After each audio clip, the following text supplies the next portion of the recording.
Os OSNIs são objetos submarinos não identificados, e a única diferença para os OVNIs, que são objetos voadores não identificados, é que estes transitam pela água. Mesmo assim, hoje em dia cada vez menos se fala de OSNIs, pois se chegou à conclusão de que os OSNIs e os OVNIs são exatamente os mesmos objetos, tendo estes a capacidade transmídia, ou seja, podem transitar pelo espaço, pela atmosfera ou pela água sem dificuldades. E quem acompanha o canal Área 51 e a ufologia no modo geral, sabe que estes objetos, seja na água ou no ar, estão presentes em nossa vida desde tempos muito remotos e em todos os lugares da Terra. Mas existe um país que tem mais casos que todos os outros, a Noruega. Obviamente que a casuística ufológica é extremamente rica em casos, mas se pegarmos apenas os principais, ainda assim será mais que em qualquer outro país. O primeiro registro é de 1946, no Lago Mjøsa, quando em um dia de céu claro, por volta do meio-dia, moradores ouviram um som de assovio muito alto. Ao buscarem a fonte do som, viram um objeto metálico com asas em formato de charuto, que voava muito baixo, próximo da água, sacudindo as árvores. De repente, o OVNI simplesmente mergulhou na água, sem levantar um único respingo. Uma investigação foi feita posteriormente pela defesa da Noruega, mas os resultados nunca foram divulgados.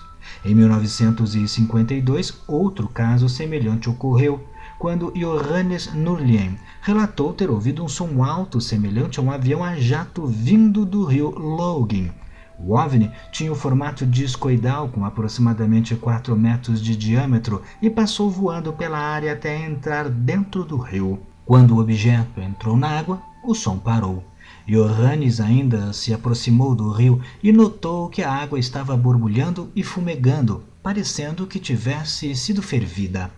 Um outro ponto de avistamento de OVNIs na Noruega são os fiordes. Para quem não sabe, fiordes é quando o mar entra para dentro do continente como se fossem braços de um rio, cercados por montanhas rochosas.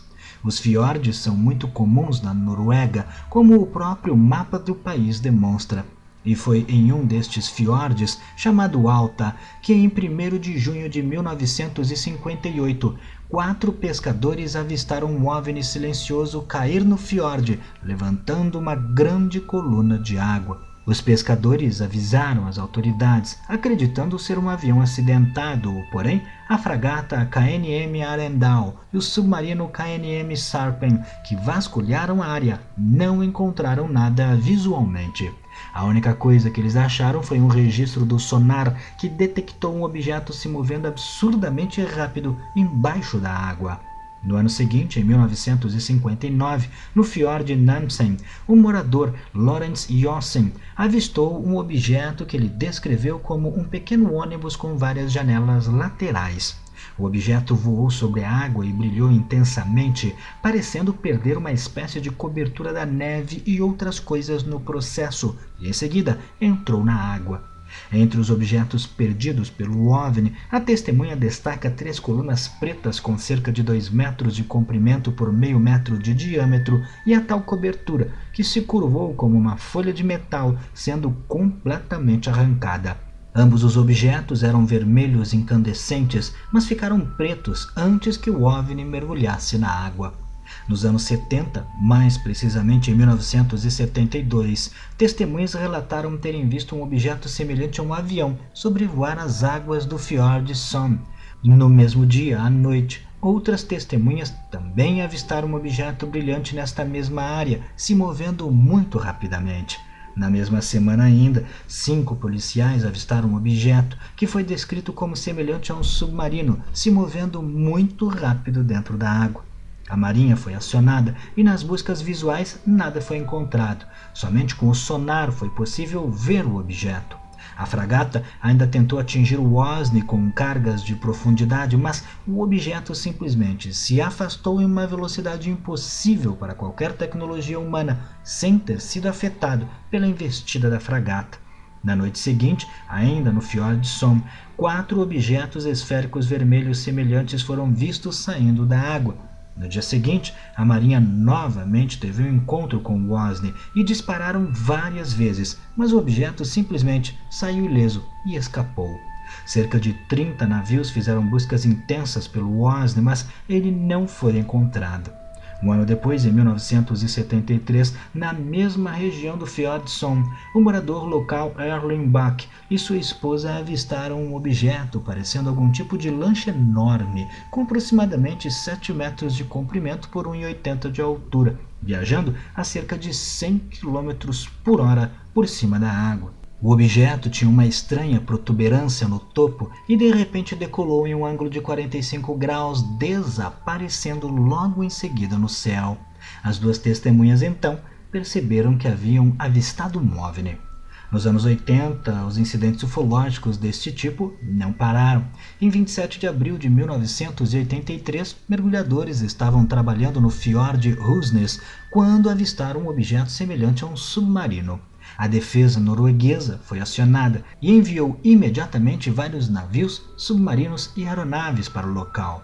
Após um dia inteiro de buscas, eles encontraram um OSNI se movendo muito rápido através do sonar. Foi disparado um míssil subaquático, mas o objeto se afastou rapidamente, não permitindo que o míssil o alcançasse.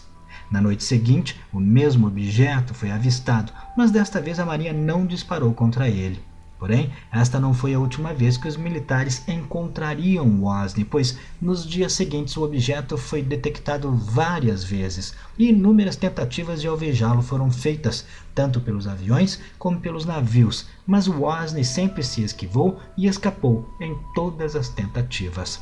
Nos anos 90, outro incidente envolvendo a marinha norueguesa ocorreu. Desta vez, o navio KNM Stavanger detectou um submarino desconhecido através do sonar próximo ao farol de Ona. Eles enviaram mensagens e sinais, mas sem resposta. Por isso, atacaram o OSNI. Porém, diferentemente do que eles imaginavam, o objeto realizou manobras impossíveis para qualquer tecnologia humana e escapou de todas as investidas antes de mergulhar rapidamente para as profundezas e desaparecer. Neste mesmo incidente, ainda há relatos de que um OVNI teria sobrevoado o navio rapidamente e depois se afastado, e um objeto brilhante teria sido ejetado da água. Esse tipo de caso é bastante comum na casuística ufológica, mas é realmente impressionante a quantidade de incidentes ocorrendo em território norueguês. Estes objetos apresentam sempre características muito superiores à tecnologia humana atual, o que os coloca como objetos de possível origem extraterrestre dentro da ufologia. E sendo de fato alienígenas, o que eles iriam querer nesta região especial? A resposta pode ser mais simples do que imaginamos. Talvez eles apenas tenham montado suas bases nestas áreas, pois os fiordes possuem saída para o mar, são grandes e profundos o suficientes para esconder uma base, são cercados por montanhas e próximos de cidades. Como bônus, ainda temos o fato de que a Noruega não é um país que costuma estar em guerra ou em conflito com outras nações, então provavelmente é menos agressiva para eles do que outros países. A hipótese das bases alienígenas, inclusive, é sustentada por vários relatos ufológicos de abdução em que testemunhas descrevem terem visitado algumas destas bases. Mas seja como for, o fato é que este fenômeno é real, e isso ficou muito mais evidente quando o governo dos Estados Unidos admitiu isso publicamente. Claro que entre admitir que o fenômeno é real e admitir que é, ou pelo menos pode ser extraterrestre, existe um abismo, mas já foi um grande avanço. Se considerarmos então o fenômeno real e estes incidentes noruegueses, muitos deles envolvendo os próprios militares daquele país, então, como explicar que existiria uma tecnologia tão poderosa desde os anos 40? Pois a resposta atual para a maior parte do fenômeno é que são drones ou armas ultra-secretas de países inimigos. Mas e como explicar este mesmo fenômeno ocorrendo há quase 80 anos atrás? Mas e você? O que acha? Não deixe de comentar. Se gostou, clique em gostei. Não esqueça de se inscrever no canal, vire membro se puder, clicando em seja membro e me siga lá no Instagram.